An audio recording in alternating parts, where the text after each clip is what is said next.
Welcome to Quick Classics. Today, we're diving into Leo Tolstoy's childhood, a powerful and maybe surprising story that asks a huge question about who we really are.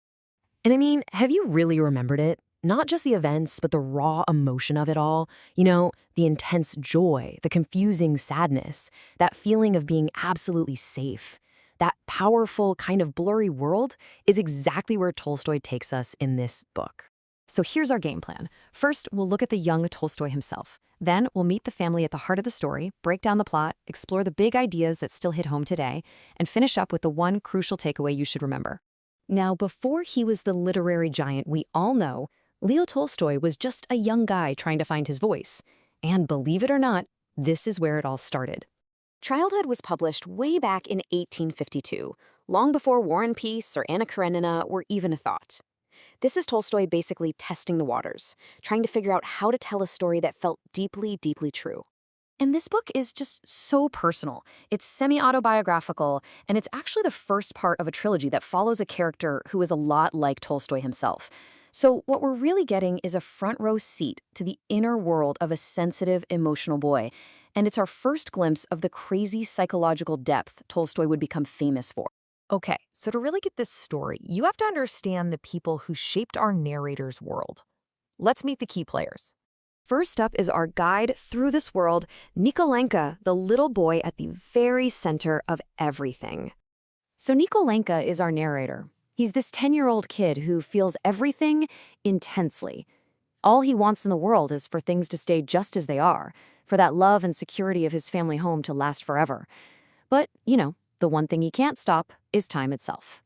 His deepest connection, the absolute center of his universe, is with his mother, Mama. And that brings us right to the emotional heart of the novel, his mother, Mama. Mama is the source of all warmth and kindness in Nikolenka's life. Her entire world really just revolves around her kids' happiness. But she's kind of caught between her husband's practical, sometimes harsh, decisions and her own declining health. Her gentle nature and profound love for Nikolenka are what create this perfect, idyllic world he's so terrified of losing. You know that feeling where their values and all their worries just seem to come from another time entirely? Well, that's Papa. Okay, let's talk about the man who really sets the entire story in motion, Papa Malamefa. Papa is a man of the old world. He's way more concerned with social appearances and money than he is with the emotional world of his kids. He's not a bad guy, just distant. He wants to keep up his status, but his gambling debts and money problems are forcing his hand, making him decide something that will change everything for his family. And finally, we have the man who opens the entire story by swatting a fly. Karl Ivanich is the German tutor, and he's such a fascinating character. He's proud, a little grumpy, but underneath it all, he has a deeply kind heart. What he really wants is to be seen as part of the family, not just some employee. But he lives in this constant fear of being let go. Nikolenka's relationship with him is so complex. One minute, he's irritated by him. The next, he's just overcome with pity and love for the lonely old man. All right, now that we know the characters, let's see how their entire world gets turned upside down. The plot itself is pretty simple, but emotionally it is powerful. So the story kicks off in this kind of paradise. Act 1 shows us life on the family's country estate, a world of simple routines, and of course, the overwhelming presence of Mama's love. But this paradise gets absolutely shattered in Act 2. Papa announces he's taking the boys to Moscow for school. For Nikolenka, being separated from his mother feels like the end of the world. Then Act 3 is the aftermath. In Moscow, he's facing a new, colder reality, and those golden days of his childhood feel a million miles away. So this is way more than just a nostalgic story. Tolstoy is wrestling with huge ideas about memory, growing up, and society.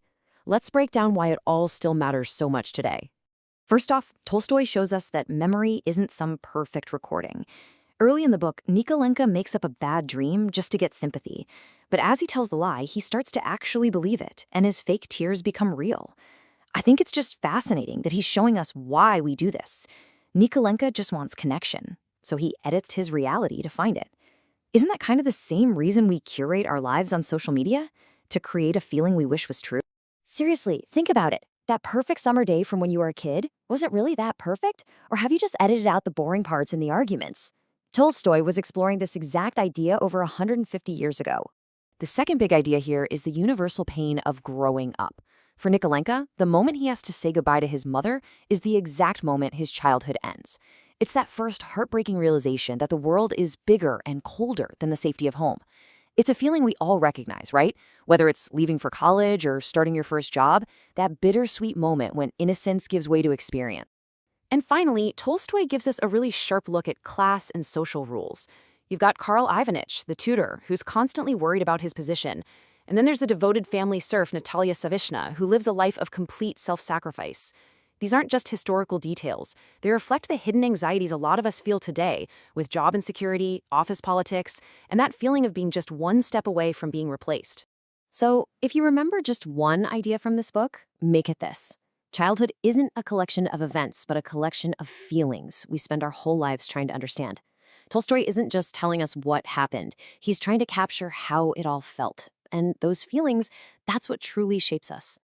So to wrap it all up, childhood is basically Tolstoy's first masterclass in psychology, showing us the complex inner world of a character.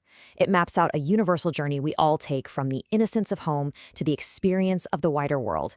And most importantly, it reminds us that our past isn't just a list of facts, it's a landscape of feelings that we carry with us forever.